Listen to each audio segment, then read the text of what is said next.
एक और खतरनाक वीडियो बनाने जा रहा हूँ। तिले का नुस्खा दे रहा हूँ, क्या याद करोगे?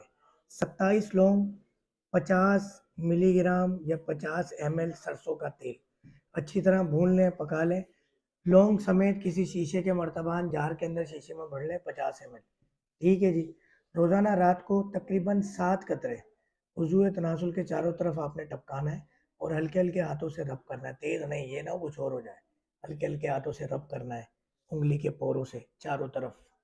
और ये जो आर्मी चीफ है आगे, कमर बाजवा साहब, कमर बाजवा के ऊपर टच नहीं होना चाहिए, कमर बाजवा से नीचे नीचे।